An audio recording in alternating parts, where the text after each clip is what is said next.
Today, this is the third edition, and with me is Dr. Ismaila Ceesay, the Information Minister of the Gambia. Welcome to the show. Thank you, Mustapha. Great.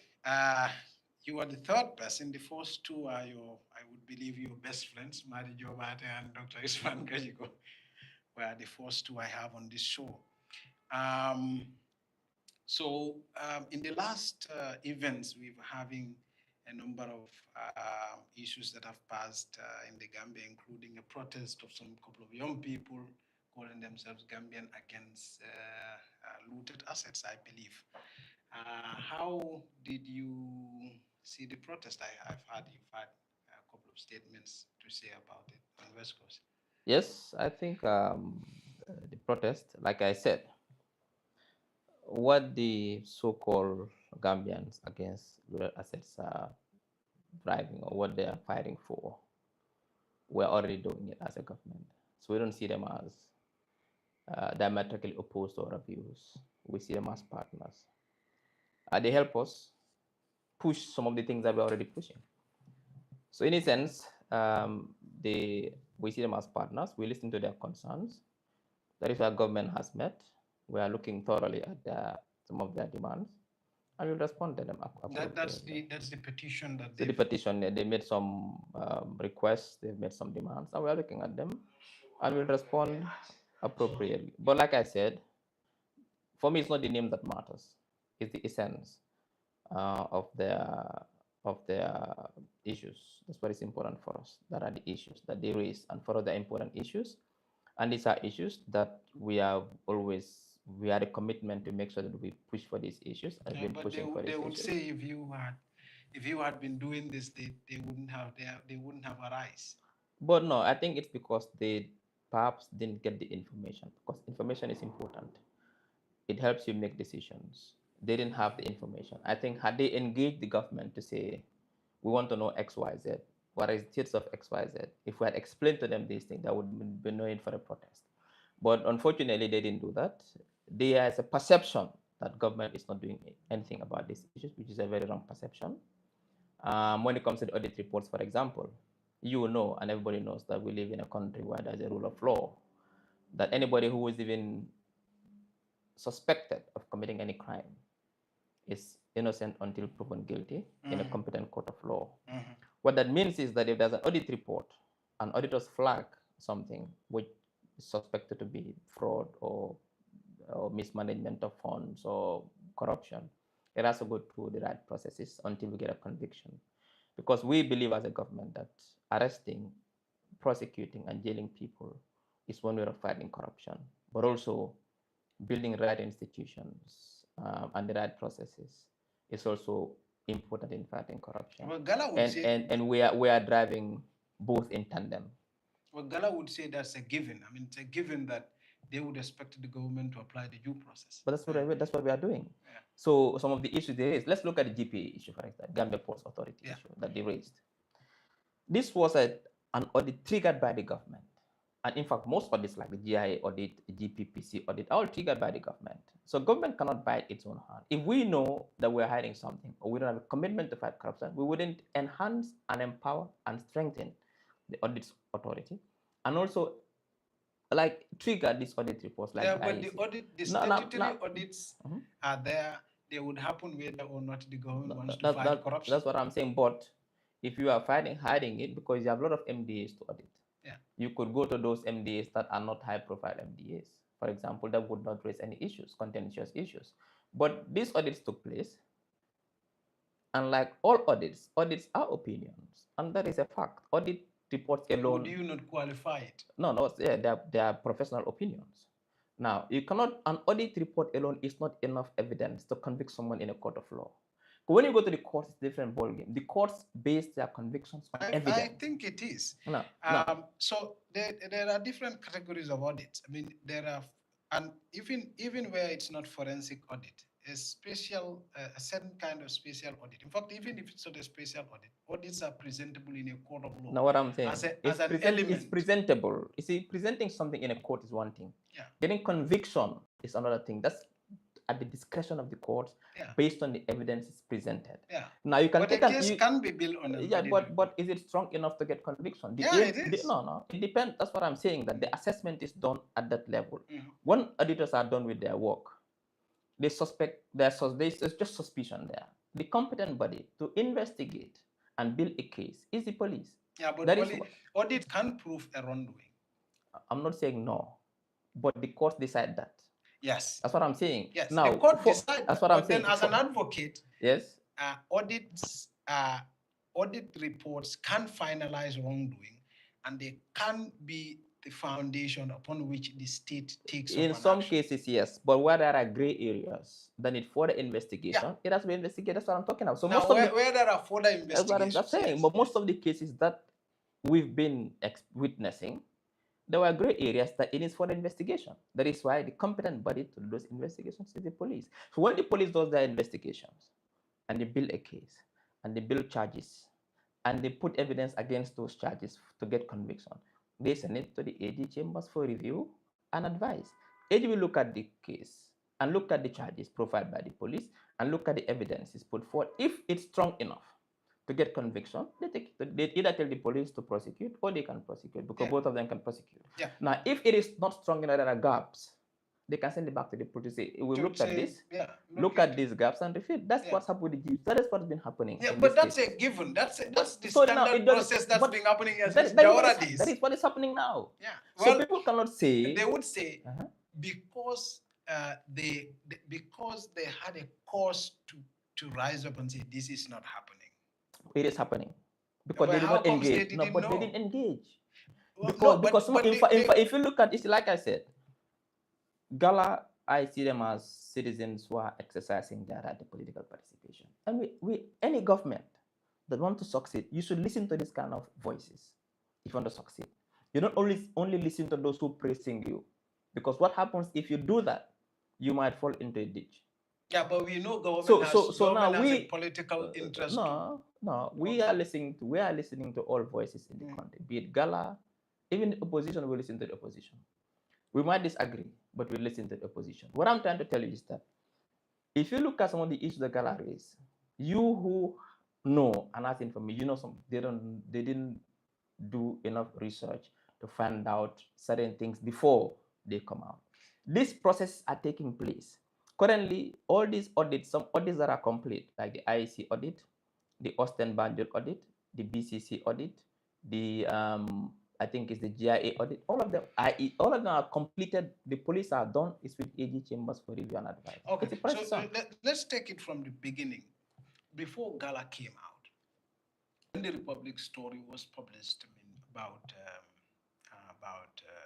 the sale of the assets and the sale and the management of the assets of the former president, the government did make a pushback and said, well, everything was above board until GALA came out.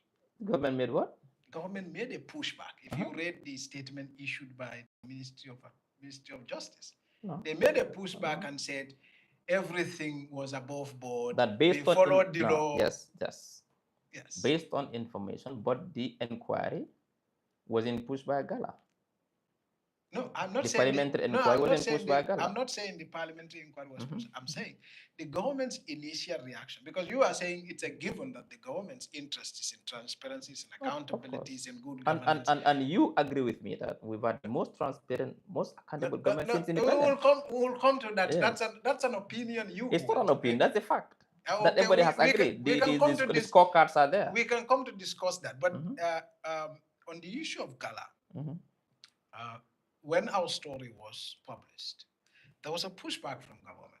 The government did say, the Ministry of Justice, that what the Jammeh Commission did well, they followed the law. There was a pushback. Based on information we had at that time. But the government government was in custody of.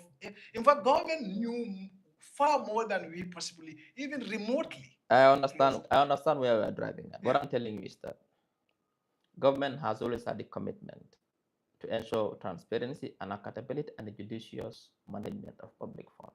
Okay, now let's look at the government position before GALA and the government position after GALA. But public opinion is important in a democracy. I understand. And that's all over the world. But And some governments sometimes they have a certain particular position on certain things.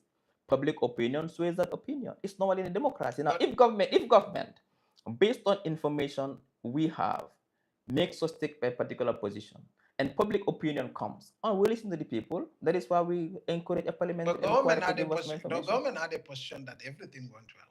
No, wait, no. Issued a statement. That's what I'm saying. You said the Jammeh Commission did well. They followed the laws. Of course, and we still maintain that position until that changes. Yeah, but when the GALA, when the students, when the young people took to the street, the government had a safety position because. But it's not only about the GALA. Even the president distanced himself in some ways. What I'm saying, that is the beauty of democracy. Like I said, I agree with what you are saying. We have a position that based on what we have, and we still believe that doesn't change yet, that we believe that there was no wrongdoing. That was it can no it cannot. That's not established yet. That is why we call for an inquiry. Inquiry now. But you didn't call for that. Parliament called for an inquiry. The executive did not call for an inquiry. But who called for the inquiry? The who in particular was the first person to call for an inquiry? The parliament. But who? It's not parliament doesn't speak. Parliament is members of parliament. It doesn't matter whether it's from the majority leader was the first person to come out to suggest for an inquiry. Yes, because we supported it. Also, in some extent, it was political for NPP too, because there were suspicions that this is an early coalition business. Well, that's an opinion. That's an opinion. It's an opinion, but it makes sense. That, opinion. I wouldn't know. What I'm saying is that. Yeah. What you are telling me is an opinion and rumors. What I'm telling you are facts. That when the majority leader came out to say that there's a need to do an inquiry to establish the facts around the sale of Jammeh from the parliament, it's three arms of government. Yeah. It's still part of government. Yes. Now the government, the executive, but the executive supported it.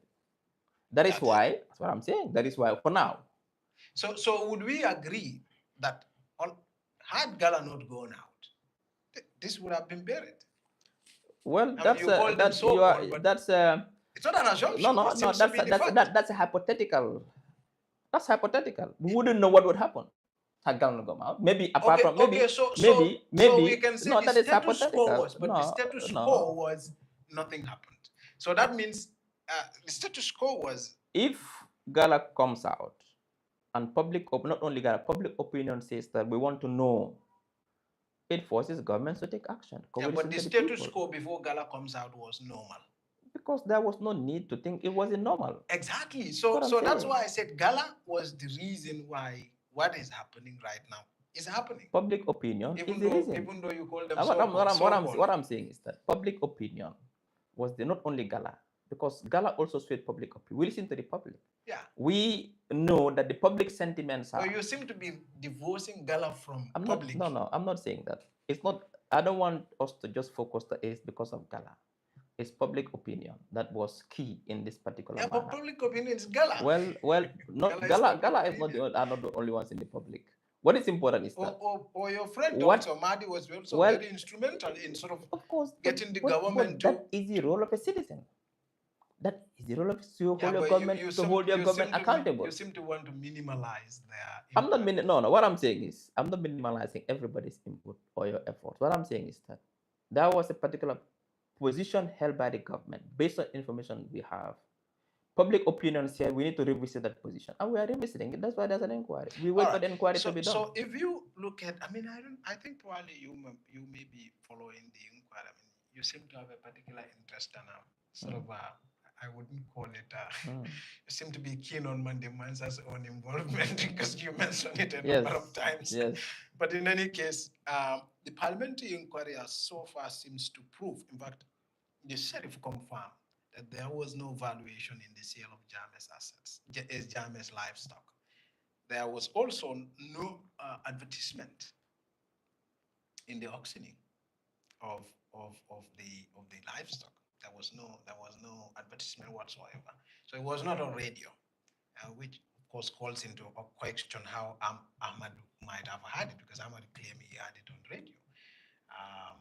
So and you following the parliamentary sessions? Yes, I'm following it. And So you credit that to GALA. I can't comment on an ongoing inquiry. Yeah, but you have to credit. You do not credit what's ongoing to GALA. No. Success to No. GALA. No. So, but the I government. credit it to the government that the government is listening to public opinion and is taking actions to respond to public opinion. So I commend the government for doing So that. but you must also commend the fact that thanks to the public opinion, thanks to protest, let's say public opinion, that government did the action. It's part of political participation. Like I said, protests are part of political participation. All over the world, petitions, governments, for example, in the UK, if petitions reach, I think it's 500,000, or I can't remember the exact number of petitions, government is forced to take it. It's forced to take it to parliament. Yeah. Even if government initially said no, these are positions. Once number of people sign that petition, government is forced to take it to parliament. So and in fact, we have to commend the government for creating that atmosphere where our democracy thrives, where government now listens to public opinion. That never happened before. Government never listens to public opinion. Government does act on public opinion. No, what I'm saying in the Gambia, under Jammeh, who would because Jammeh is an unusual situation. So now why are people still thinking that why are people comparing petition Jawara? No, comparing Barrow to Jammeh often comes from an unusual circumstance. Usually, Barrow seems to be Barrow is an improvement on. On Jammeh. Jammeh is an unusual situation. Yeah. So people, what do you think of people who compare both the two? That's not my place to say. That's public. Right. People have the right to their opinion. But so if you look at what had happened and later on, after the GALA, the investigations that's been ongoing in the parliament, and everything that's so far being uncovered, makes you wonder. Isn't it concerning that the government had access to the same information that currently the parliament is asking questions about, and yet kept it secret? No, really kept it somewhere. No, it's different. You don't keep it secret. It's how you view things. It's how you make sense. It was not published. But I understand it was published. No, you mean the Jammeh Commission? The Jammeh Commission report was published. That's what I'm saying. But all these other key elements and evidences, the sales reports, were never published. That's what I'm saying. But and the government kept it. Now this gives us a chance to publish so the public knows. But you are not concerned that it was not. But maybe it did. I wouldn't know the circumstances why it wasn't published, but I wouldn't make an assumption that it was a deliberate attempt to conceal and hide information from the public. I wouldn't agree with that. Well, sure, because if you look at it, now we know that there are a lot of questions regarding the sales, and we also know it was not published. What I'm saying is that there could be many reasons why it wasn't published. It doesn't have to be concealment. It doesn't have to be deliberate attempt to conceal. You are not concerned that a former Minister of Justice received these reports. The president, your boss, received these reports and never reviewed them. If they did fail to see I think I am happy that the issue is coming up and there's an inquiry. And but you are not concerned that they I can undo the past. That is the past. We need to move forward as a country. Remember, it was a transition, and transitions are never perfect. There could be oversights. I'm not saying there could be oversight. What is important is that our democracy is maturing, and for me, what I see is what we should focus on. What is happening? What has happened in the past, we can't undo. So, what I can confirm as a state minister is that there has never been any attempt to deliberately conceal information from the public. That I can confirm. But also, what I can. But just so conveniently did not publish the report. No, but I don't know why. Like I said, I don't know circumstances why. I don't know. What I can confirm is that there was no deliberate attempt. And for me, what the focus should be on is that there is an issue. The public demands transparency, and government is supporting an inquiry that will tell us exactly what has happened. I think that should be the focus. For a lot of people, and that's the reason why the issue of proactive disclosure is in the AT, access to information law. For a lot of people, it's in the normal operation in the government that information should be disclosed. It should not have been asked. But that is changing now. That is why now we are. The fact that it's being asked, the fact that it's being asked is an anomaly. That's the normal function of a government. Well, what I'm saying is that things sometimes any government, as all over the world, things happen for reforms to take place. Most of the reforms you see even in most democratic countries is because of there are lapses in processes So you that agree people. this is a lapse? I'm not saying that. What I'm saying is that things have You to do happen. not agree it's a lapse? I don't, like I said, I cannot so pinpoint exactly what it was. I'll be saying things I'm not sure about. What I can tell you, what is important for me is that we've realized the situation and we are rectifying the situation. I think the focus should be on that rectification and how we move forward to avoid similar Yeah, situations. but surely accountability matters, because right now what is happening, a perfect analogy is that we are cleaning after a cleaner. Yeah, but okay, let me ask you a question. We've paid an earlier cleaner. Was any crime committed? Was it unlawful for the report to be published? Well, surely if It it's wasn't it wasn't unlawful. Yeah, but wait, we have different levels of in sort of I don't want to call them crime, but we have different levels of degree that we should hold people accountable. Okay, let me different levels. Let me one of them is it's in the normal operations of government. Information should be published. In normal procedure. Yes. Yes. And in this case, is it an unlawful act if it's not published? Well, it's not. Government is not always about lawful criminal conduct. That's the point you are coming at. That people should be accountable. No. That's what I'm talking about. The accountability comes to where I'm saying. The reason why I'm saying accountability comes to is that one is the responsibility of the minister and the president to tell the Gambian people that this number of assets of the former president was seized, this combined money was recovered, this was sold, everything should have been told. My point, Mustapha, is that was the report even sent? This report on the sales. But that's what the president claimed. But the president shouldn't we hold the president accountable for the fact that he should have asked for those reports? Because it's not all the time that you are cleaning after a president. I think the route you are taking is not helpful because it wouldn't take us anywhere. Okay, that's a situation. Yeah. And the president came out, and we are trying to fix the situation that was sort of been a report which should have been out. It did not come out. Now that we are rectifying it through an inquiry. Yeah, but we should blame the president for also not acting. But we always blame the president for everything. Even if people go, even if people's wives divorce them, they blame the president. No, I wouldn't blame the president for my phone not working. but that has become normal in the Gambia, that people blame the president for everything. What is important? Yeah, but in this case, isn't it justified that the president should have asked? I commend the president for listening to the voices of the people and the concerns of the people and supporting an inquiry that will go to the bottom of the issue. You are not troubled that we had a cleaner, a perfect analogy, to clean, and now we hire another cleaner to clean after the cleaner. But that's normal. If we have a cleaner that has cleaned and we think that something is wrong with the cleaning, nothing is wrong, bring another cleaner to audit that cleaning and clean it properly. But then we should have somebody held responsible for not cleaning. Not necessarily.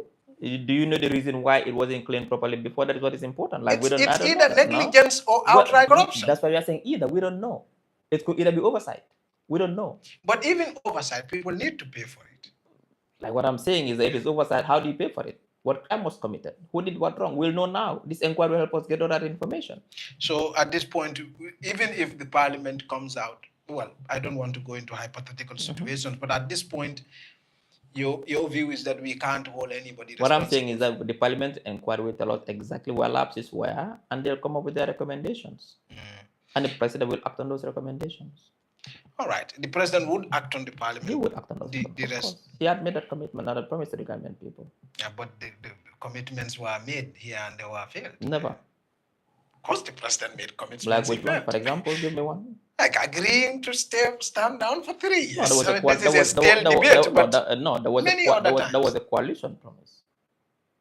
But it's still a promise. But it was a coalition. You cannot hold the president personally responsible for that promise. It was part of a coalition framework, and immediately the coalition came to power, they splintered. Yeah, which he agreed to. I mean, I wouldn't blame him. You cannot blame him for that. I don't say it's squarely his responsibility, but it was part of it. So, okay, let me give you an example today. The coalition promised 3 years. The president was elected for 5 years. He came to power, very difficult transition. All these reforms were ongoing. The coalition splintered.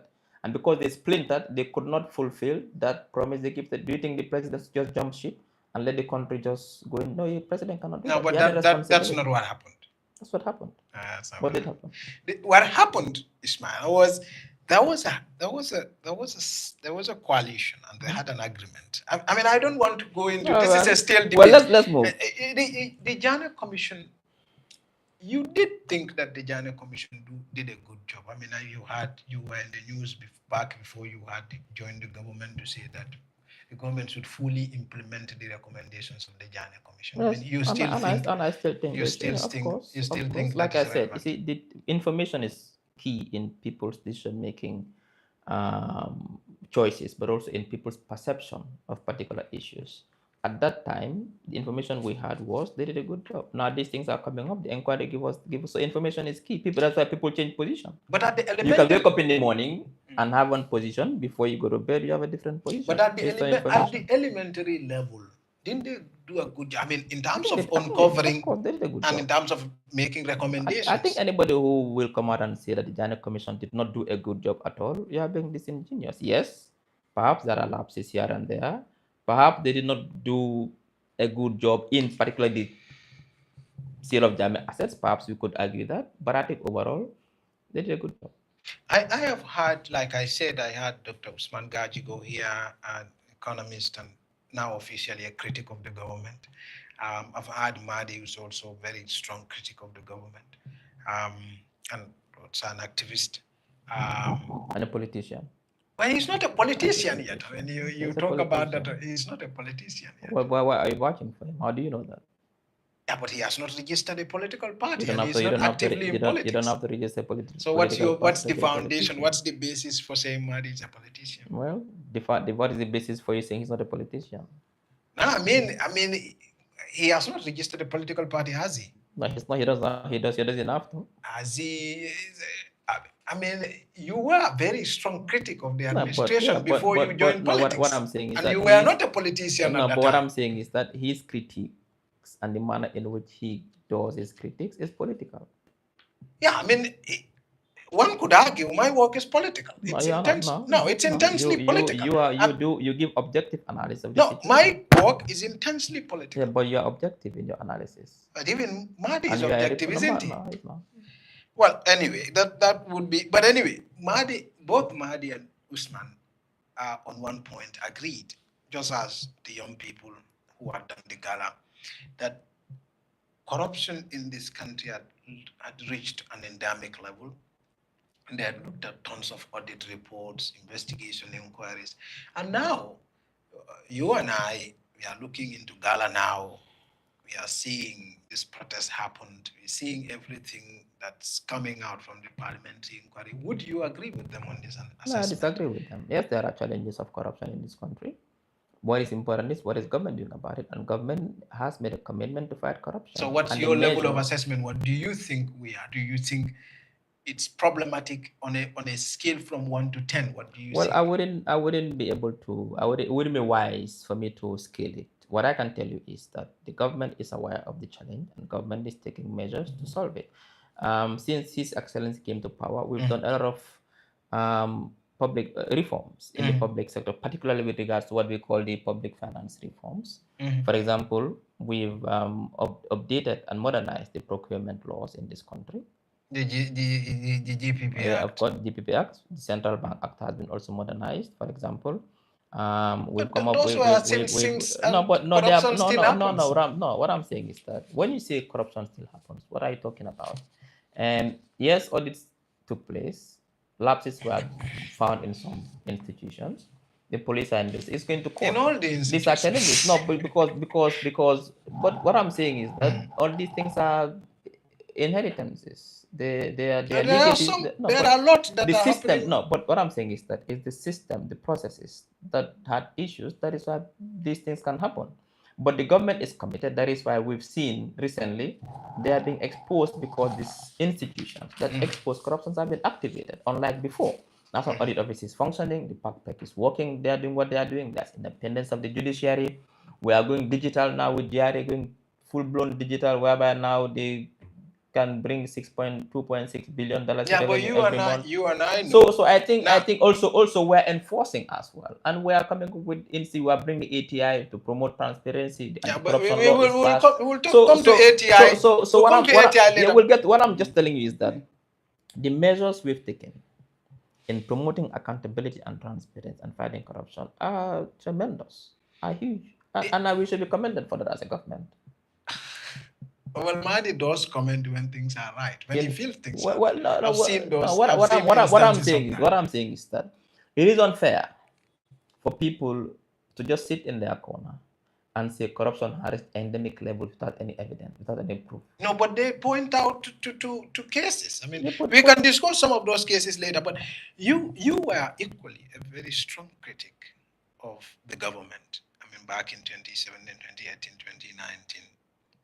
I personally have interviewed you, I think, on a number of occasions.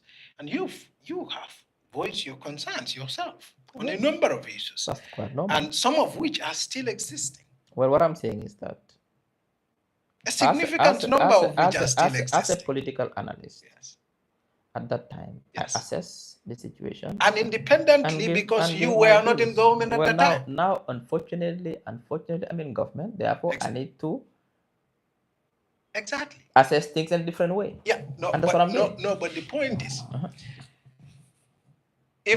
who would you recommend I trust into sort of independently analyzing? And Ismaila, who is a professor at the university, lecturing folks in political science, an independent analysis on government accountability, and an Ismaila who is information. We just met the president before this interview. That is not the issue. The issue is that's part of the issue. Who pays the piper? That comparison is not helpful. Okay. What is helpful is that as a political analyst, my role was to analyze this situation and say what I feel about it. Those were my opinions. They didn't mean the gospel truth. Yeah, but they were your opinion, but you were... That's what I'm saying. They were your informed opinion. But some people disagreed with my opinion at yes, that time. but they were your informed opinion. Yeah, but they were my opinions. Now, if I get additional information now, and I hold a different opinion because I have more information, it's normal. You were on the same side with Mahdi a lot of times back then. No, that's what I'm saying. That is not important. Because even when he was arrested, you were there at the police station and you made comments that the government... That is not important. What is important is that with the information I had at that time, I built an opinion of what was going on. Now, with the new information, I built a new opinion of what is going on. It's quite normal. What do you think has changed since then? I mean, because as far back as February to around June, July 2021, you were still opposition. You were very critical. It's normal.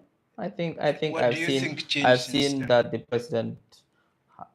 I come to understand the president's vision to transform this country, the things that he wants to do, but also the challenges that go with trying to build a country that is transitioning from autocracy to democracy, a country where there is rapid population growth, where there is rapid rural-urban migration, where there are legacies of systems that were not working. Doing all these changes, where you have a population that is demanding things now, services now, water today, electricity today, roads today, farmers want to be supported today. And at the back of a very painful global pandemic with 2 wars happening, and I've seen what the president is doing to transform this country within, because the president in earnest started work in peace with a full mandate in 2021. I've seen what he's done. But the coalition disintegrated before 2021. No. What I'm telling you is that with a popular mandate of 3%, I've seen within this very short period of time what the president has been able to do. I've not seen any president that has overseen a transition do it across the continent. I've not seen. But he's not on a transition anymore. No, no. What I'm saying is that. He has got a full mandate back in 2021. No, when we say a transition, if systems that were not working were dormant, things were bad for 22 years, you don't expect them to change in 8 years. The transition is still ongoing in different ways. What is important is that he inherited a bad system. He inherited very minimal investments in the energy sector, particularly water and electricity. You remember when he just came to power? This is what all governments say. That's what I'm saying. Jammeh said the same thing. That's what I'm saying. What I'm saying is that when he just came to power, the Daffodil protest was about electricity. Yes. Today we're achieving universal access to electricity in this country next year. Our finances now are in a more better shape than Gambia's finances. of course, yes. Gambia is going back to where it was in 2016. We have a public debt that's now big, that's unsustainable. No, what I'm saying, And- our public debt has and the come down same- from the- 75% of GDP to now 63% of GDP. If Barrow leaves in 2026, depending on how well you guys are able to do for yourselves, for the party, if Barrow either stays or leaves in 2026, the next government that comes after it is likely going to also say we've encountered empty coffers. We are still presuming. That's a presumption. What I'm trying to tell you is that our debt to GDP ratio has come down from 70 but that's not because we are paying it. But we are paying back our debt. Yes, we are. We're servicing our debt. Yes, but we're not taking more. We're taking more unsustainable debts. We are unsustainable at this point. We are unsustainable at this point. But we're investing. No. It's okay, not okay. Let's. All countries in the world take debts. Today, if you look at the UK and the US, their debt to GDP is over 100%. Yes, that's what I'm telling you. So the two countries are different. No. What I'm saying is that all countries need to take debt at some point. Yes. To invest in their people. These are investments. But the reason, so it's not like if we were taking these debts, these loans, incurring them, and then frivolously spending them on issues that are not investments, we could, but we're investing. But there are a lot of strong critics of investing. I don't want to go into this area. You're dragging me into it because my interview is supposed to focus on open government. But there are a lot of strong critics of the government. In terms of government's investment choices. And there are a lot of people who are saying, no, roads, yes, but... It's the best investment you can do in a country. Yeah, but building a road doesn't necessarily lead to higher productivity. It depends on where you are building the road and how it links economic... Let me tell you something. Wherever you build roads, shops come, homes come, services go there. Yeah, but that's not all places. No, everywhere. I've seen, go around and I've been driving. Listen, let me tell you something.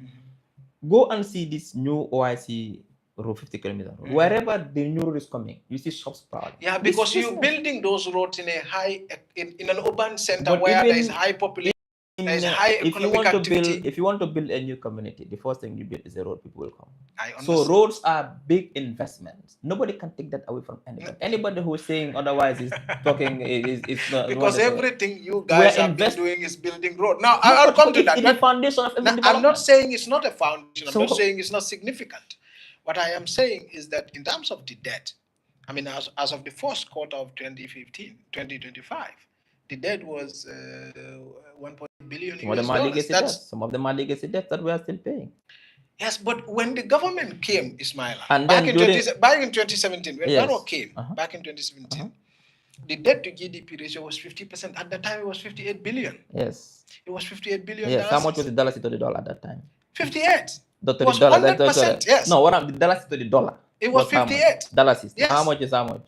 Now it's 70 something. So it's 71 what do you 72. expect? You expect that to No, I'm saying you are taking much more. No.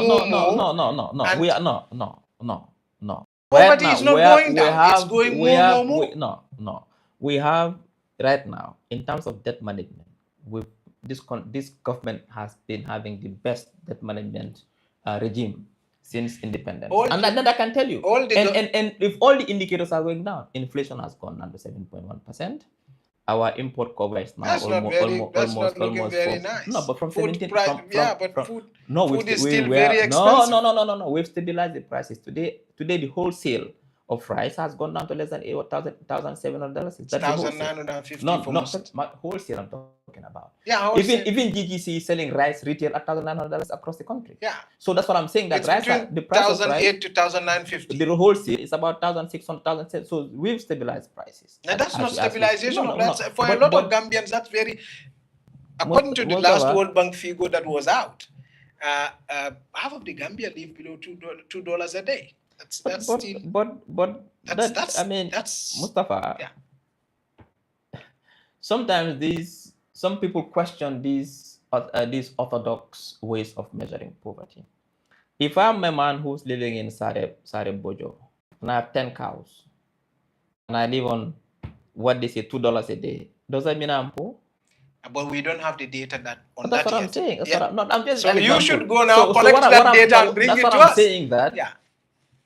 not all data, there are people who really question some of these orthodox ways of measuring poverty. I'm not Yeah, questioning. yeah, What I'm no, saying is, I agree. so I know. it doesn't really, I know. it doesn't really give an indication of what's happening as a reality. What I can tell I you, know why you're driving. So, for example, if somebody what owns I can, 100 goats, of he course, may not have cash, yeah, but he has. exactly. But But you have to have data on that what too. I can tell you is that Gambians are better off today than they were 10, 15, 20 years ago. Now, what That I data can do tell you have to support that?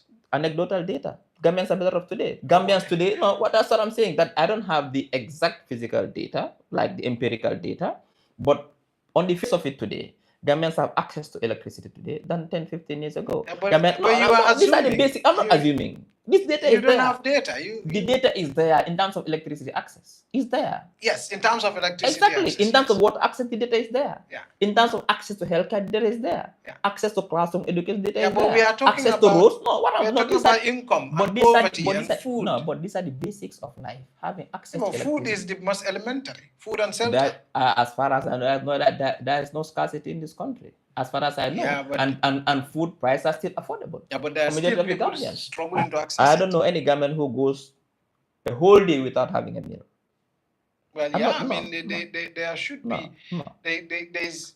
I mean, how much can you make in $2 a day? How much do you think? What I'm saying is that, do you spend a day? when they say $2 a day, these are average measurements. It doesn't mean that all these Gambians $2 a day. Like in the Gambia, we have a social network system, and where people live together. That's why we survive. No, that's what I'm saying. So the issue is that if it is left, Gambians are better off today than they were 10, 15 years ago insofar as access to basic services are concerned. Access to water, electricity, support for farmers, access to healthcare services, access to education services. We are better off today, and that is a fact. And yearly, you are also spending manifold any budget that's been passed by Jammeh. Yeah, but what do you expect if you are a family? You guys are spending actually. No, I'm coming now. You are spending in your one budget. Probably if we calculate the budget Jammeh has spent. So Mustapha, if you are a family man and you have one wife and 3 kids and you spend $50 every month, now your population doubled to 6 kids and 2 wives. That's a bad analogy. I'm coming. No, what I'm saying is that there's population increase in this country. Yes, but also the government, also the investments they are doing in energy, in roads, in water, they are not do those investments. So what do you expect? If you as a family man, I'm telling you with your feet, then you do more investments.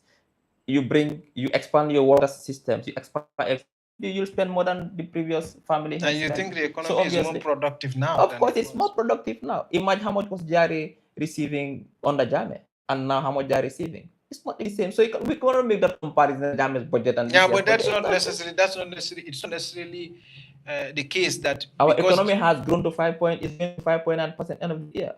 So for me, the economic growth cannot be compared to Jammeh.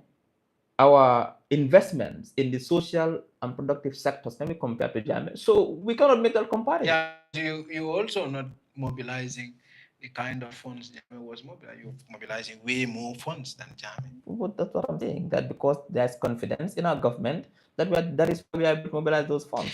All right, we've wasted too much time on this. The issue of transparency we've touched on. I mean, like I said before you come into government, you've advocated a lot for open government. And what do you think has changed since then? I mean, now that you are a lot. The access to information law alone is a milestone legislation where it gives every Gambian the right to request for any information as long as it is not exempt.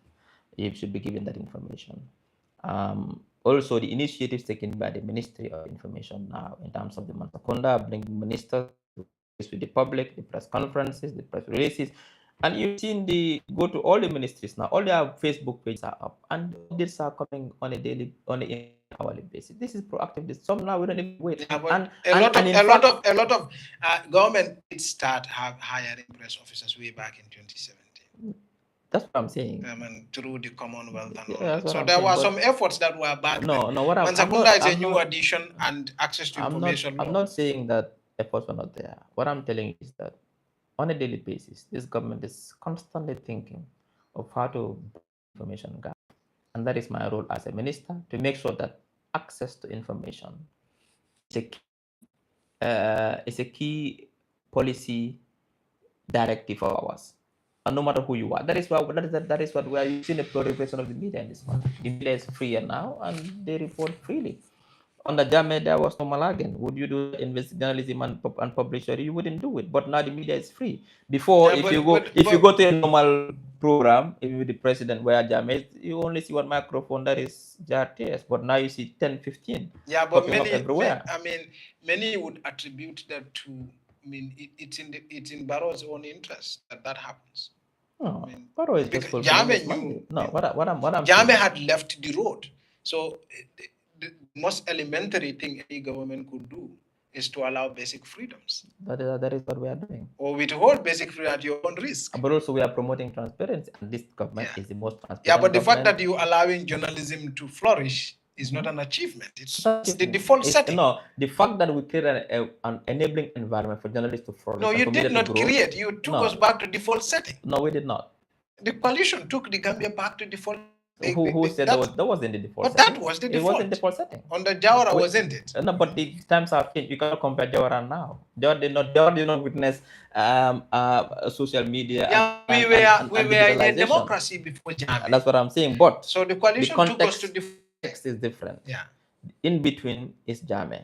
So when we do the comparison, it's with Jammeh. The context is different. Under Jawara, they didn't have the privilege of having information technologies as a tool for governance. So we can. What I'm saying, of course, that's been done. That's been done. But remember, these are people who are working in these institutions for 20, 25, 30 years and working within the bounds of certain cultural practices. That is why we are doing a lot of training and orientation for these public officials to understand that this now is a law, you have to implement it. We are aware of the challenge. We are not saying it's perfect. If we say that this but if you have a law passed, you need yes. The ultimate goal of a law is not just to say, oh, Gambia, we have an access to information and score some key government score. We are implementing. We have a roadmap.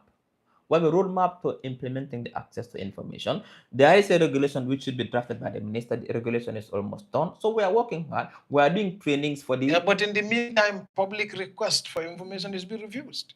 Some are being granted and given. Yeah, the ones that are less contentious. No. What I'm saying is that...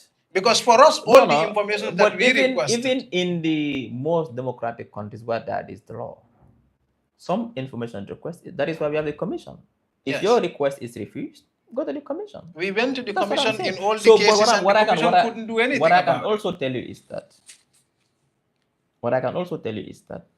the Act has put aside almost 30 exemptions.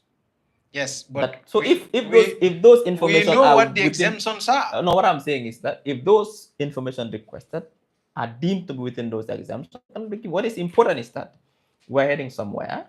We have a law which is in place. The commission is in place. We are currently recruiting the secretariat. People are requesting for information. In some cases, it is given. In some cases, there are challenges. We are working on those challenges. I mean, I've looked at a lot of requests that were made, not just by us, by also Mahdi's organization. Which organization is that? Edward Francis Small. Is it an organization? It's an organization. I didn't know. What do you mean it's not an organization? It was just an individual who just... No, I mean it's an office. It has people. Where is the office located, by the way? It's on on Mahdi Jawari Highway. No, there is an office opposite where Malagan is. Okay. Yeah. I didn't know. Well, congratulations. Well, you say that all the time. Congratulations to Mahdi. Yeah, well, let's move. Yeah, well, let's move. You've talked about. I mean, some of the cases. I will link this to access to information. I mean, back in 2021, shortly before you joined the government. I mean, it's not even shortly because this was around February. You've talked about mining operations, for example. I don't know what informed it, but you have said that that this is a quote from the interview you gave. You said the government gave black sand mining to one of the founders of the president's political party, and what they are doing is indiscriminately destroying the environment. Do you still hold I can't this? remember the statement. Well, Except if I go back to the well, you statement. did make this Well, statement. context is key. But you did well, make. context You is used key. to hold monthly press conferences and you talk a lot about corruption, about nepotism, about governance issues. And a large number of those are informed by different issues, including press reports, including reports done by Managan. Yes. So this must have been after Managan's story on black sand mining. Well, that was based on information I got. Now I have new information. So you don't believe now that... Well, I'm not even... I'm like I said, every statement is informed by context and information you get. You cannot hold people accountable for information which was in a different context to a different context. What do you think would have been this context? Well, like I said, I don't know about that statement. It's possible that I've said it. It's based on information I received. No, you said otherwise you should take point to court. That's what I'm saying, that now I have a different view on the issues because I have clearer information on Do you think black sand mining is now doing in the best way possible? I think government has put safeguards in place to protect our environment. You had on Mansakunda yesterday, the Minister of Energy, and we had made an ATI request to the Ministry of Energy to provide us with the account statements of catch, and they refused. Well, that is for the ministry to respond to. But and if they takes refuse, us back to ATI. Well, maybe it has to do with one of the exemptions again. No. Because Gambia government. That's a third party issue. No, there. It's not. It Gambia, is a third party issue. Gambia it is a third party issue. No, it's not. No, it's not. No, it's not. It's not. If you tell me, if you want me to publish your statement of account, it's a third party issue. No, it's not. Let me come. It's not. The Gambia government holds 60% net profit in the mining operations. Okay. So I have a stake in that. Yeah, but there's a third party also has a stake in that. Yeah, but that third party comes to us, the people. Yeah, but still, the third party. Like I said, Mustapha, I wouldn't know why it was refused. It was refused and no explanation was given. No. But what I'm saying is Access to Information Commission couldn't do anything about it. Under normal circumstances. Yes. If a request is refused, they must give the reasons for the refuse. They don't. Okay, then now they and I personally made a request to the ATI Commission. In fact, we published press release on this on the Republic. I called the ATI Commission because the Commission is a partner to the media organizations. I mean, we talk to the Commission because it's in our interest to make Commission operationalized. So I personally was on phone to Nene, and I know she tried, but she couldn't get it. Well, and also we made request of the contract. And they refuse. Well, I mean, like I said, if you make requests on third-party information, we cannot give it. Yeah, but this one is not third-party. But that's your assessment. It's not an assessment. It's a fact. But Gambia government. No, what I'm saying. Yes, but also a third party is a stakeholder. No, the third party come to us, the people. I don't want us to go on a back and forth because we'll be just speculating. I don't know the reason why it was refused. What I can tell you is that, to the best of our ability, we have advised all MDAs to provide information when requested, as long as it is not accepted. Well, in any case, now I'm telling you, in a lot of cases, they refuse it, and this is one of the cases. Well, that is why we have the ATI Commission to deal with those refusals. The Commission, in a lot of cases, is very helpless. They couldn't do anything about it. Well, we'll do something about it then. Well, yeah, I would be happy you take it up. And the other issue that you've talked about, and that appears to be the status quo still, is that I don't know whether you have read the story that the Republic recently did on mining operations. We have, through ATI, accessed the EIA, the Environmental Impact Assessment, that's being conducted on mining areas, and it's still devastating the coastline. That's not changed. Yeah, but I think there's a moratorium on mining on the coastline. The minister was at the Mansakunda yesterday, that right now the people who do it are the so-called illegal miners. Yes, but that is the things he's referring to are areas regarding is everyday mining, like white sand mining. Okay. Which mining are you talking about? Black sand mining. Okay. Which is done by someone you are taught initially. No, At the no. past, it was a I'm saying, well-known request. what I'm saying is that one thing I can assure you is that the government is serious about environmental protection. We've got serious safeguards in place through the National Environment Agency to ensure that all mining that is taking place in this country is environmentally friendly. It doesn't destroy the environment. And this is the status, and that's what the problem that a lot of folk critics of government are pointing at. So government, the status quo is always beautiful. Now, there is always a law protecting someone. No, I'm not aware of the law protecting anyone. No, I mean the status quo is Yes. always beautiful. Yes. Now, you can always sit down and say government is doing wonderful and make a case for it. But if you go to the coastline, you would see devastation. But if we say the coastline, I'm not aware of sand mining taking place across Black sand mining. No. Just excuse me. I'm not aware of it taking place across all the coastline. Yeah, but it's from Kartong right down to Batokunko. To Batokunko area. Yes.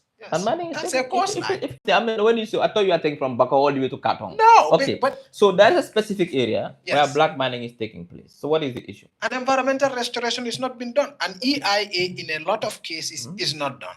And even the company admitted it. Well, I'm not aware of that. And I wouldn't speak on something that I'm not aware of. I know one thing I can speak for from the policy point of view is that government takes these things seriously. There are agencies and institutions whose job and so there are a lot of cases where even EIA is done, even for government projects, where environmental impact assessment is not done.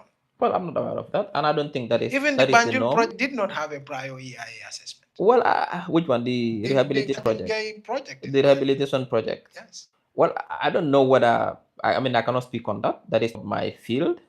One thing I can tell you is that government always ensures that there are safeguards to protect the environment. That's a talking point, Ismaila. No, it's a talking point. It's a talking point because it's always the status quo. No, but you are telling me something that I cannot even verify. That is not done. How do I know it's not done? But I'm telling you. Yeah, but why should I believe you? But I would not tell you what's not true. Maybe you didn't know it was done. No, I know it was. No, but no.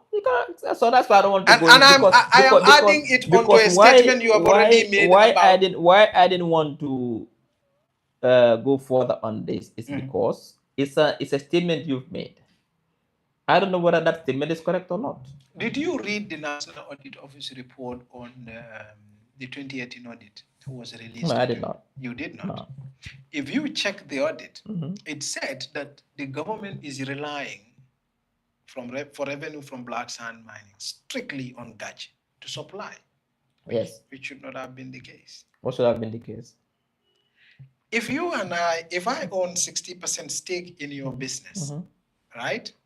Should you rely on me entirely for me to be able to tell you how much you own, how much the profit is? Well, like I said, I cannot speak on issues that I didn't read, but also that I have very little information on, because I wouldn't be helping the public, and I would also be helping myself. I have very little knowledge on this particular issue. So therefore, I cannot go far on this because I wouldn't be helping anyone.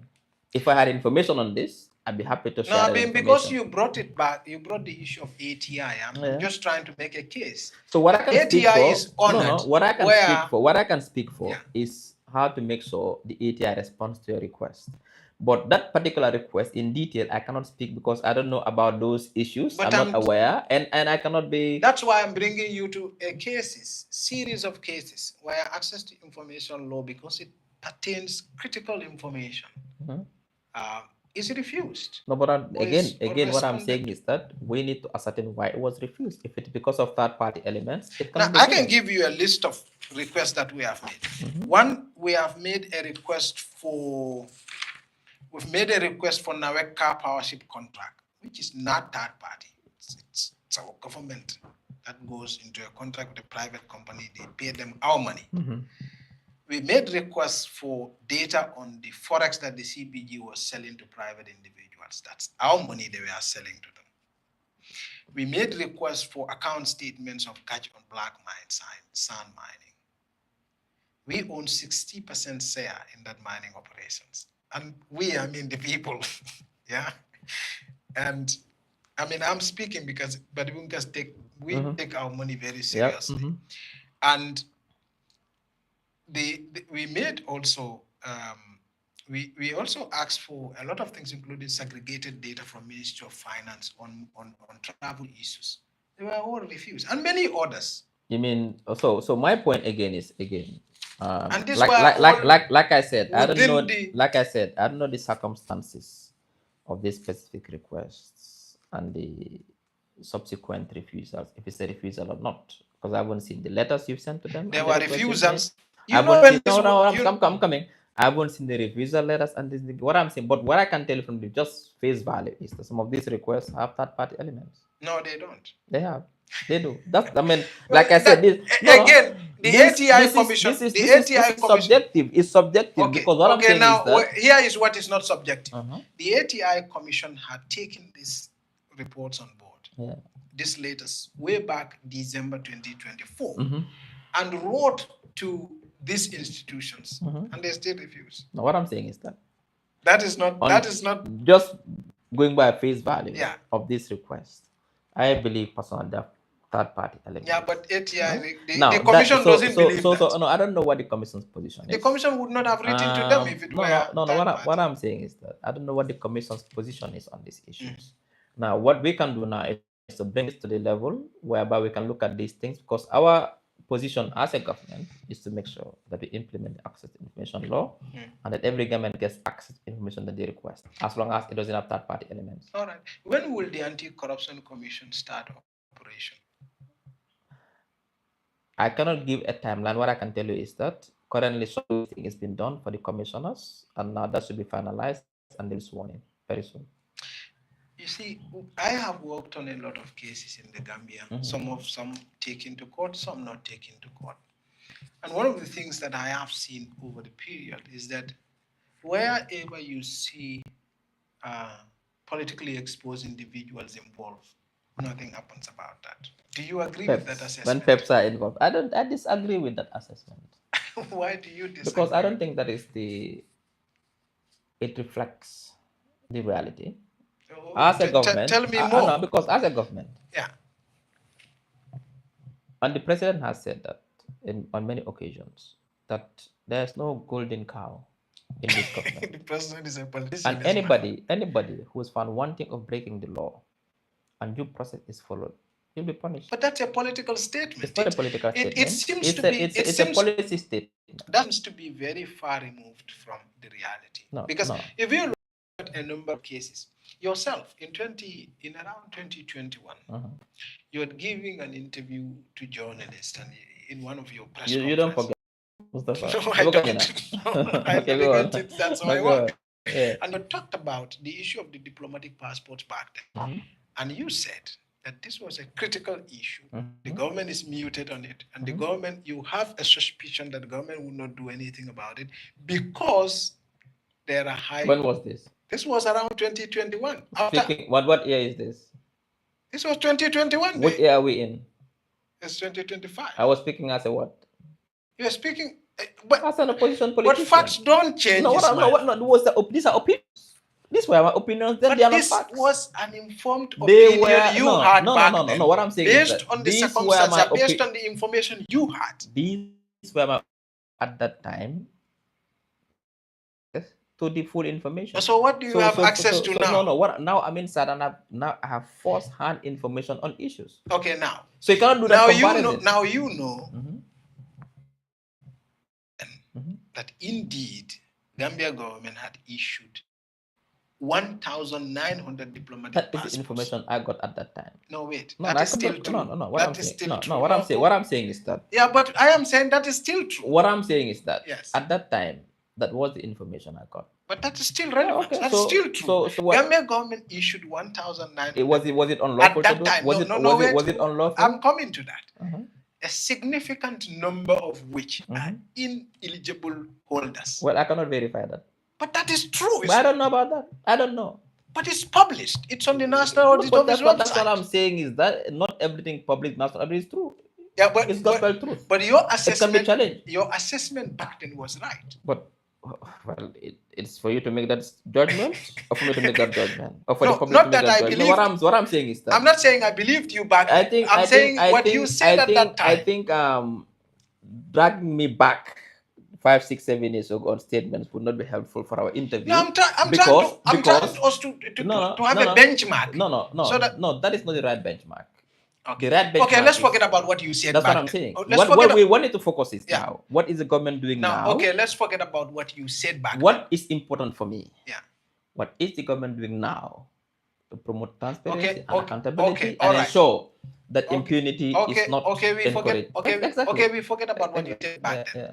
But even without what you said back then, the diplomatic passport issue was significant.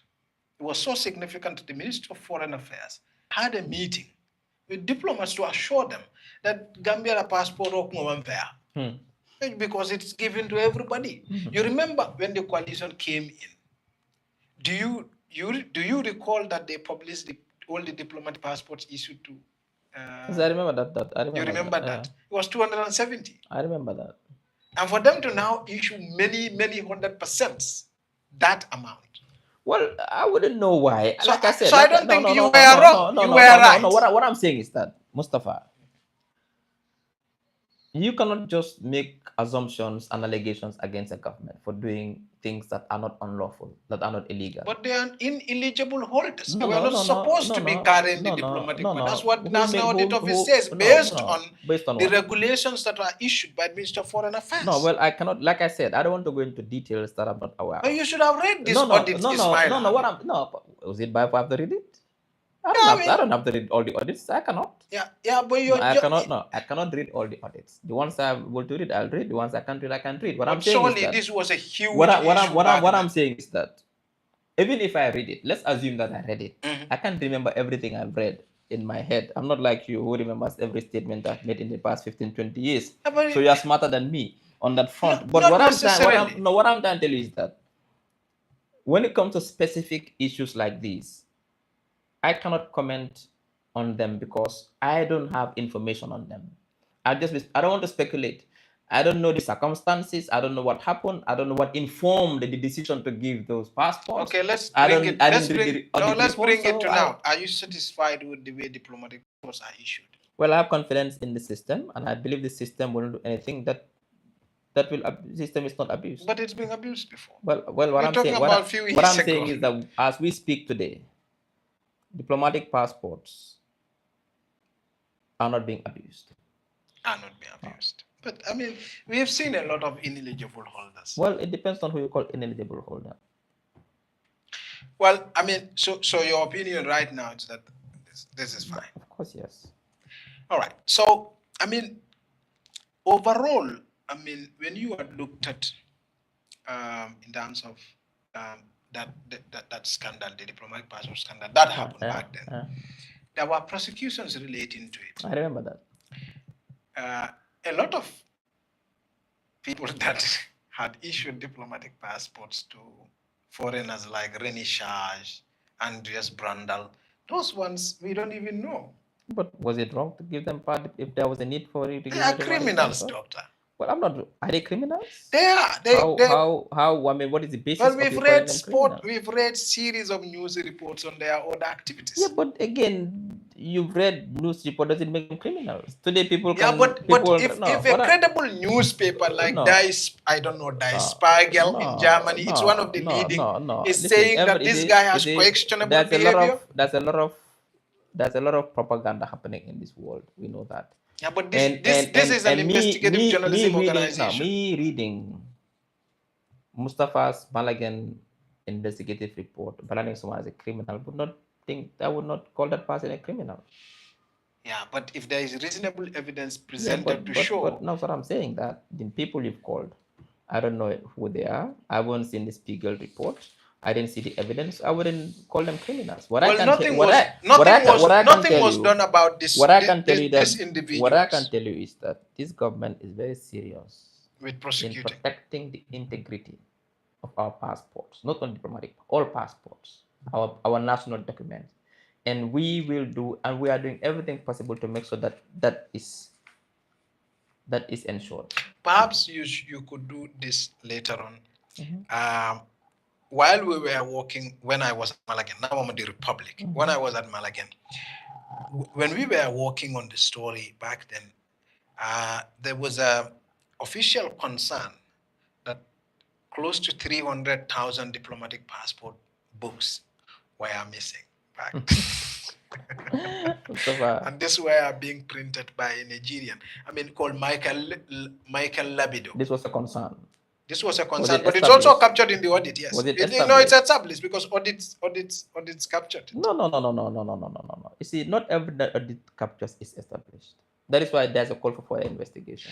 Well, yeah, but I do know. When audits come, I do know they there are some audits that are conclusive. what I'm saying is that when audits do their job, and then in some cases, paper trails are missing to establish, but they'll say this is what has happened on the face of it. But that's why they call for investigation. So audit reports are So not in themselves. how comes all that we are seeing being prosecuted for diplomatic passports, for most part, was, the highest was a member in the protocol department, Puijo Bate, and the lawyers is Mansa Well, I cannot answer that question. I Sware. wasn't there at that time. I don't know details of that case. I'm just bringing these cases to say people are concerned that, of course, one thing when you're talking about government, which is our institution, if you're talking about it, the standards are there. You have the National Audit Office. Yes. You have the GPP. You have Accountant General's Department. And they are functioning. You have now. internal audit. No, they have always been functioning. But they were functioning even before Jawara's time. No. Under Jammeh, most of these organizations were overruled. Yeah, but even now, there are instances there. No. Let me give you. They're all independent. Okay, let me give you an example. Yes. In 2021, just about after the COVID strike, right?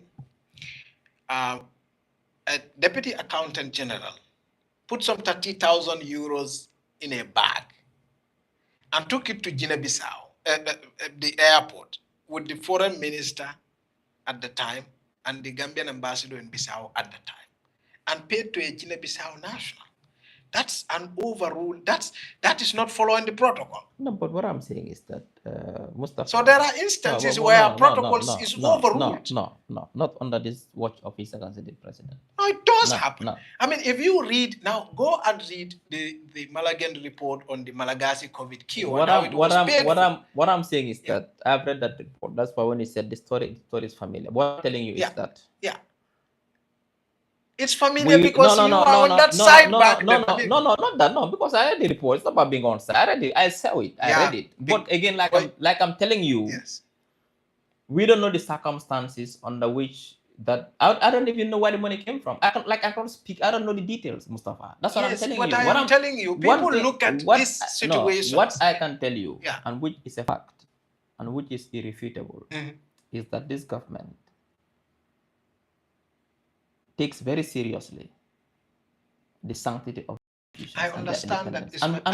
I understand that. And it's not like we are that's your job to say. That's what no. If I were in your position, I would say the same thing. The reforms we've done ensure that public finances are properly managed and the manner in which they are disbursed follow the right protocol. Yeah, but that was there.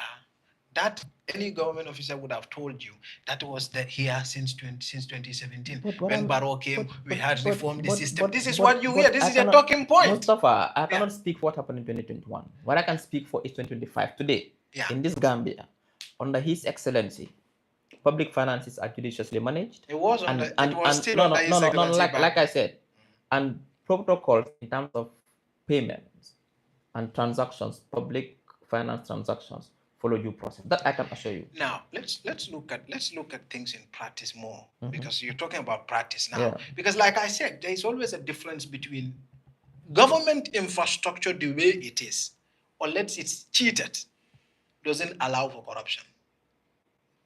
Unless it's cheated. So the issue of this is the law is there, the institution it's cheated. That's why there's corruption. No, what I'm saying, Mustapha, see. Public finances right now. Yes. You cannot steal from the public purse. Yes, but you can cheat it. You can steal it by cheating the way, by cheating the process. Well, like I said, I cannot go into that. What I can tell you is that, Mustapha, today's Gambia 2025, under the leadership of His Excellency President Adama Barrow, public finances are judiciously managed. That is why we're able to do all these investments in roads, in electricity, in education, supporting farmers. Nah, I don't want to go into that, but that's a complex story. You It's not also taking a no, lot it's more not loan. no, but no. I can say So that you are not only the GLF. No, most of no these the projects from the GLF. No, the GRA is getting is The collecting more no, taxes. We wait. agree on that. But you are also collecting more. What I'm no, we're not. What I'm telling you is that even the this highway, this new road we are building in North Bank, what's it called? The Hakalang Road is 100% from the GLF. 100% from the GLF. Most of the investments we are doing are from the GLF. So what I'm telling you is that we're able to do all these investments from the GLF because of judicious management of our public finances. Okay, let's look in practice some of the cases to show the difference between government in theory, which is almost a perfect system. We are not taking more loans, and I can guarantee we are not taking more loans. Okay, we can do that. Another time because I just want the public. We are not taking more loans as a government. Most of the loans we are repaying now are legacy loans. Legacy loans. We can do that another time. Because I don't want to to economics. Yeah. And we can we and the majority of our projects we are implementing, whether water, energy, these are all concessional loans and grants. We can do that another time. We can do that another time. If you look at, for example, this sort of implementation, government's fight against corruption. Now I agree with you. Government has a system. It always have. And the system is working. But the system was working even on the job. But now it is more effective. Okay, let's look at in practice the morals of government to fight corruption. You believe that the Jammeh Commission has done a good job. The recommendations should have been implemented. But they're being implemented. But there are individuals that the government hires that if they had implemented Jammeh Commission recommendations, I disagree. Should not have been. I disagree. How would you disagree on that? Because it was implemented. What do you mean? Okay, let me give you a scenario. Now, I mean, I know Jammeh Commission recommendation is implemented. Let me give a scenario. Laws are to be implemented. The law says that if you are convicted of a crime, you have to go and serve time in mile 2. Ibrahim is convicted. He serves time in mile 2. But the law also gives the president the powers to pardon him. Then he is pardoned. It doesn't mean that the law was implemented. Yes. It was because he served time. The two you are talking about, the law was implemented. They were banned from holding public office. If the president in turn pardons them, no crime is committed, no law is broken. It's within the framework of the law. You know. So you cannot tell me that because two people are pardoned, so the Jammeh Commission wasn't implemented. Okay, it's not just those cases. One, the cash payment that were done, Jammeh Commission recommendation would have prevented that from happening because central bank, all payments above 100,000 for international clients should have been paid through wire transfer. What I can tell you is that particular scenario is not happening again. It will not happen again because you know why? The Jammeh Commission came up with the recommendations has to with reforms in the system, public finance reform. And we've done most of these reforms. Okay. If for example, even Sabali and Joguba's case, for example. Now look at it. I mean, I was always critical of Sabali even when he was in opposition. I mean, and you guys need to be trading. If they can do it, we can do it too. But if you look at implementation of Jammeh Commission recommendations. No, they're not unbanned. Well, but they pardon Sabali. Pardon and unban is different. Well, however you use the language. Pardon and unban is different. Okay, all right. Different. If you pardon is different. All right, I concede. If you pardon Sabali, right, and you still leave the banning of somebody else there, right? That's unequal treatment. No, it's not. That in itself is corruption. If 10 people are convicted to mile 2 and you pardon 3 and the 7 are still there, is that corruption?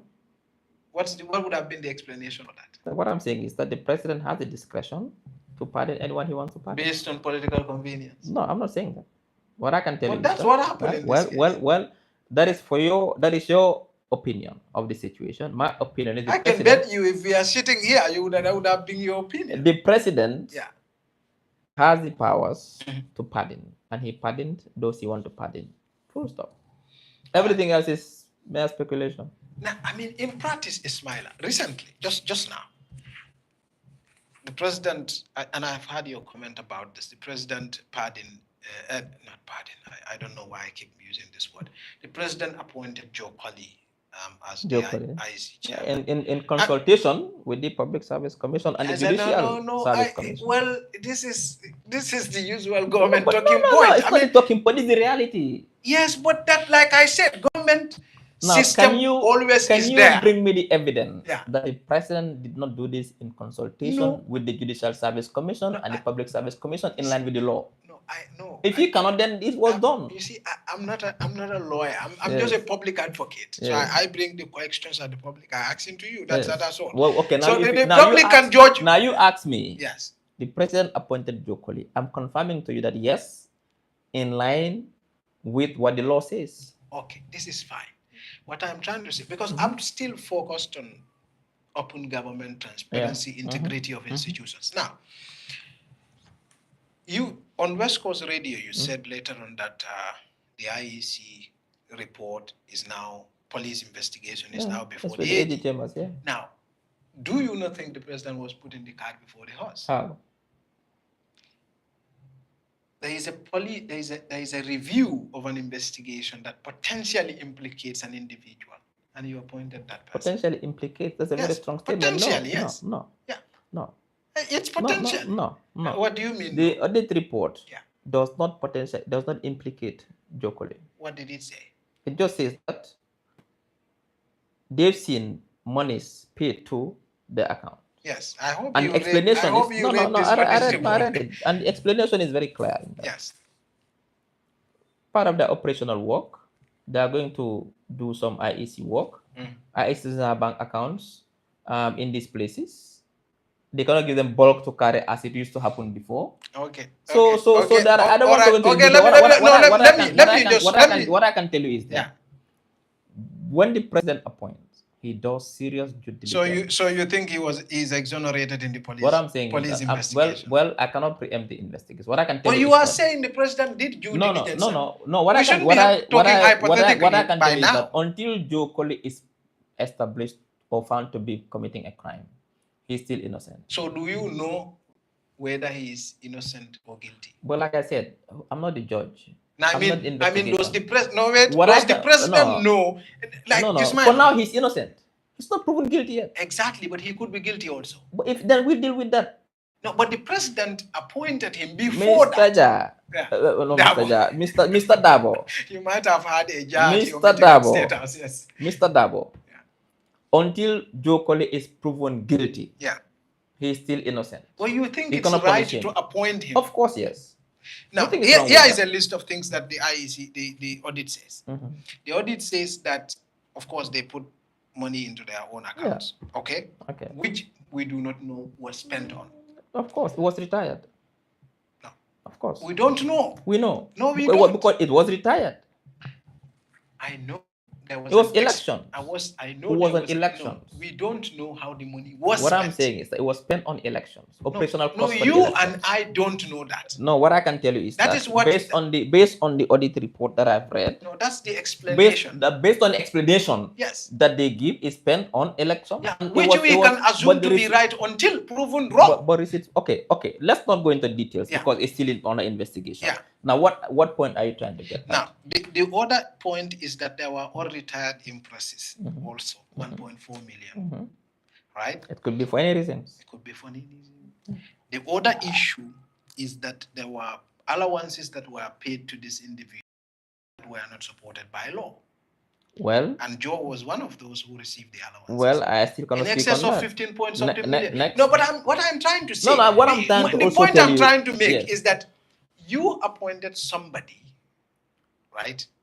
Just when the file on investigation file on him was just passed to your Attorney General to review. The fact that police investigate and found probable cause should be a red flag enough to say to a president, no, I shouldn't You go know, ahead with this. you know why. Especially to a critical institution like IEC. You know why the law says that the president appoints in consultation with the Judicial Service Commission and Tell Public me. Service Tell Commission me. is to make sure that the safeguards are in place not to appoint people who could become a liability or whose integrity is in question. If, for example, Mr. Jokoli was found wanting and is not fit and qualified for this position, the Judicial Service Commission would not advise the president or the public service would not to They appoint. don't know. No, what I'm saying is that If they do know, then they are telling us that the police investigation is rubbish. What I can tell you is that yeah. until the investigations are done, until it goes to court and Jokoli is convicted and found wanting of committing a crime, he is still innocent and can be punished for mere allegations. He can be punished. No, he should not be. I'm not saying he should be punished. But that's what we are saying. No, what I am saying, yes. what I have made case for, is that there is a questionable mark. So what action should they be taken for that question? Not to appoint. That's punishing him if you don't appoint him because what I'm saying is that Jokoli is still innocent until proven guilty and is qualified to any position. No position disqualified. No law disqualifies him from holding any position in this government. Until that happens, he's good to go. This is Independent Electoral Commission. Yes. It's a referee you are appointing. Well. And if it happens to be the case that the referee's freedom is in the hands of the president, that doesn't make a very good. No, I know you, Mustapha. You're very smart. The way you think and no, it's not. It's not being smart. It's the fact. I disagree with you on this one. What I can tell you is that the president did due diligence. Proper vetting was done. Consultation was sought with relevant institutions. And Mr. Jokoli, as we speak, is qualified to head the institution until proven otherwise. And it's your view that everything is above board? What I'm saying is that for now, the assessment is that he's qualified to lead the IEC until proven otherwise. No, I mean the government does not feel they put in the cards before the horse. No, or even after this conversation we've had. No. You do not think that's necessarily the case? No. For now, he's innocent, he's qualified, he's fulfilled the criteria, proper vetting was done, and then nothing is wrong with his appointment. So, one strange thing, I mean, again, talking about government accountability, one strange thing that it's not even strange. I saw you watching your time. I've kept you for too long, but we'll end it now. I've seen that you issued a statement about the Russian oil issue. I don't know whether the government believes it's a Russian oil issue or not. But why? I mean, some of the phrases, or would I call it adjectives, they use to describe Russian oil scandal. It's not a scandal. What is it? It's not a scandal. What is it? What makes it a scandal? I mean, government rules were waived for a transaction to happen. Well, like which rule was waived? At the expense of the government. I don't think so. No rule was waived. And that's according to the parliament. That's what I'm saying, that the parliament has a right to make that judgment. What I'm telling you is that government has taken note of the report and government is responding appropriately very soon. But you know, when the report was made initially, you issued a statement to say, to clarify, I mean, that's your word, that... it's not my word. The word of the person who wrote this statement. Yeah, the word of the government. Yeah. To clarify that, the report is not adopted by the plenary. But now it's adopted. And nothing has been said. No. After it's adopted. No. At least you could have issued a statement to say... No, we don't have to.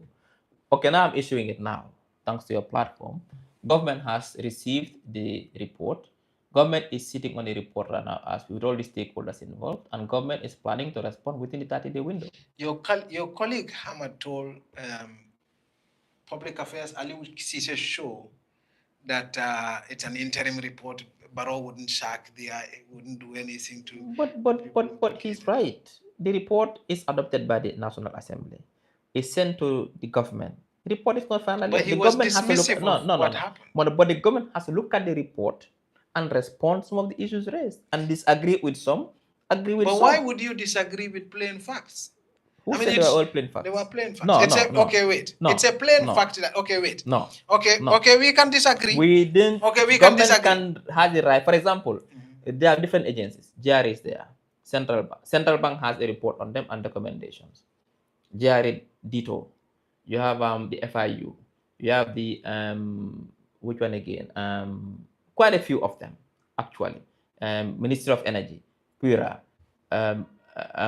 So what I'm telling you is that all these institutions, there are issues raised, recommendation. Those we are looking at those issues. Some of these issues those at all those levels, what happened was not the norm. No, I disagree with you. Okay, you can start it from the start. A petroleum product comes into the country. It goes to the depot. It was trading between two local players who were not properly licensed. That's illegal in itself. So what I'm telling you is that. Yeah. What I'm telling you is that. I'm not saying that. They failed to no, pay no, no, tax, wait, GRA, by the way. Yeah. Mustapha. I'm not saying that everything in the report is not correct. What I'm saying also, everything is the report is not also the fact. There are circumstances that can explain some of those, you could call it situations.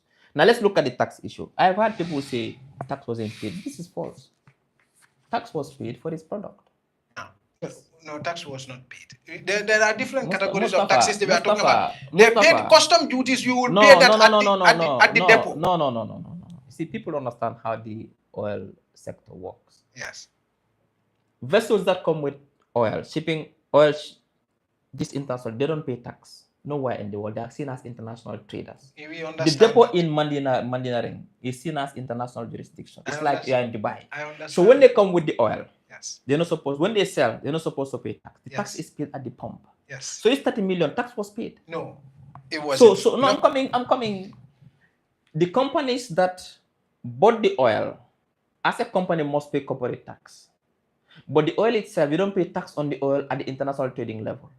You sell, you pay the taxes. The OMCs collect the taxes on behalf of government on the pumps, and those taxes are paid back to government. That's now, how here is the counter argument. Now, if oil comes and it's on the ship, it takes to the depot, right? And the international traders that are called international traders, like Adax, Trafigura, and others, they don't pay tax because they step at the depot. That's what I'm saying. They don't operate in the Gambia. That's what I'm saying. Apoji was operating. That's what I'm saying. I said Apoji. That's the difference. No, what I'm saying is that Apoji should not pay tax on the oil. Apoji should pay corporate tax. But that's the point. People People are saying that they don't pay. There's no tax on 30 million oil. No, that's people don't understand. But that. they failed to pay that corporate tax. No, I don't know about that. Like I said, that's what they refused to do. Then that will deal with the situation. Yes.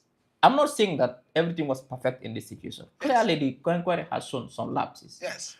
Not some lapses, all lapses. No. Some lapses. And as a government and any society, things happen so you can strengthen and feel.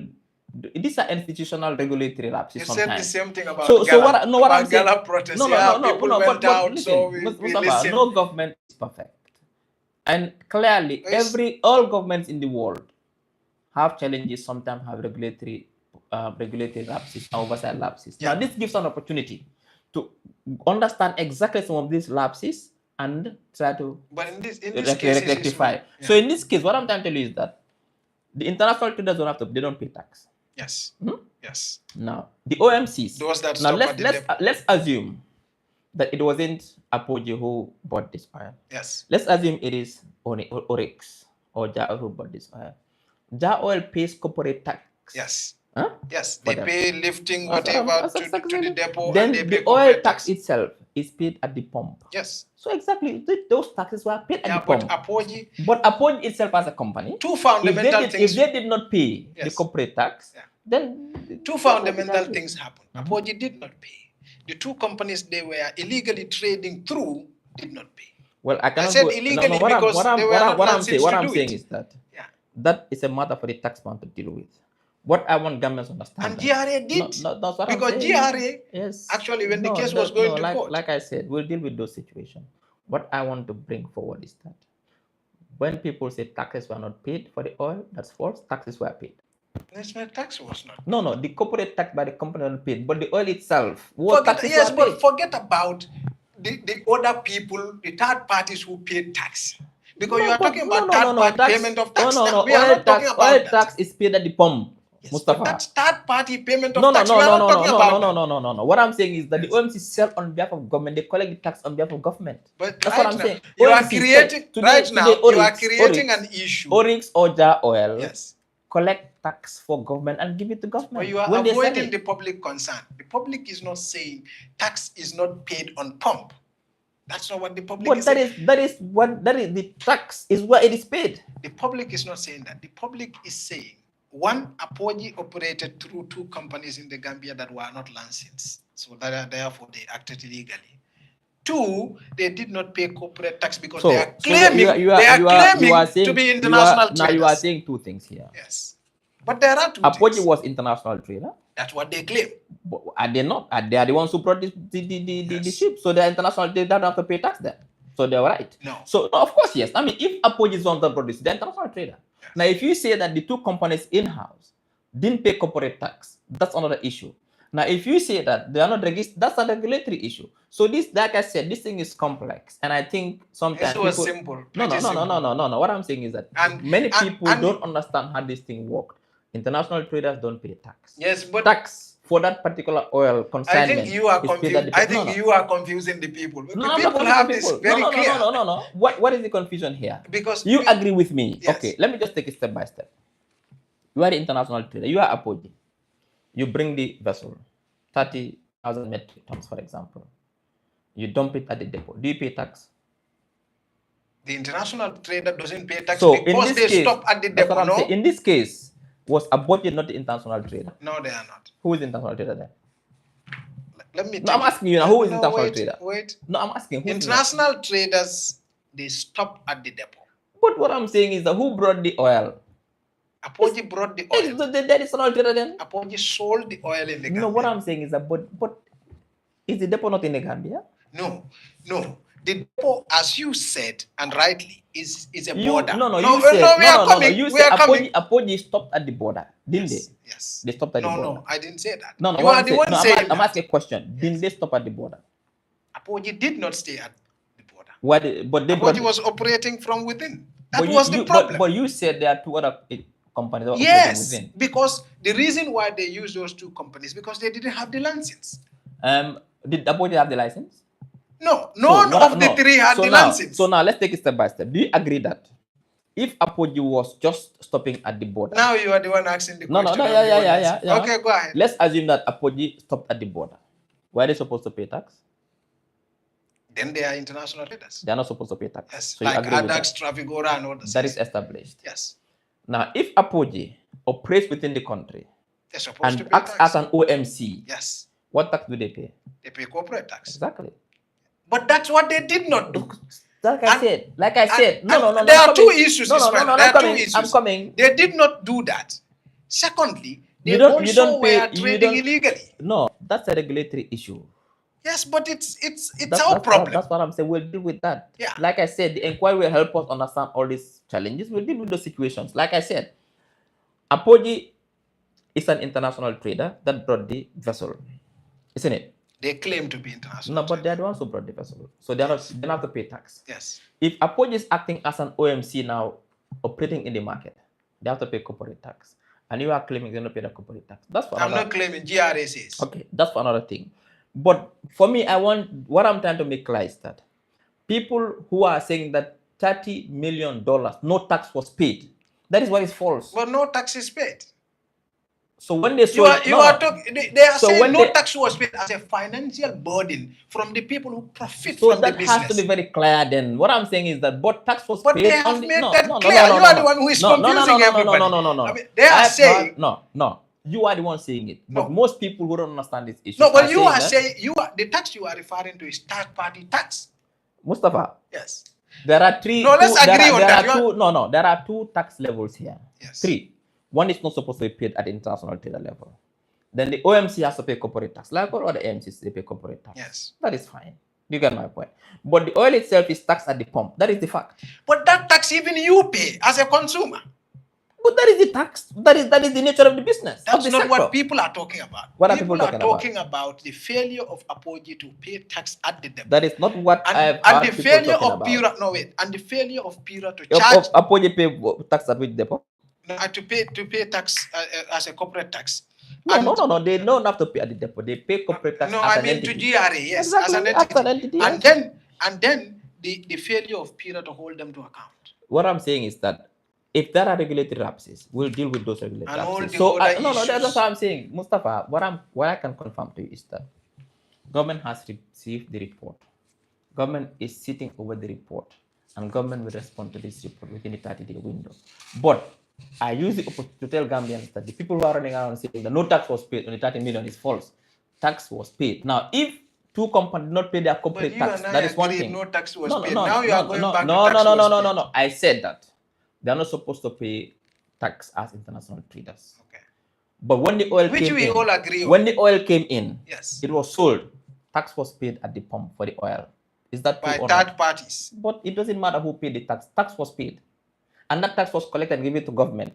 Now, if the companies involved did not pay corporate tax, that is another thing that we can deal with. That's the crux of the matter. No, it's not so. No, it's not the crux of the matter. No, it's not. All right. I think I've held you for a long time. I said for 1 hour. Now we 1 hour 40 minutes. But we will have a conversation another time. But just final point. Is there? I mean, there were a lot of critics who made a commitment that, I mean, government does fight corruption, but what PPEs, when PPEs are involved, they become cold feet. What do you say to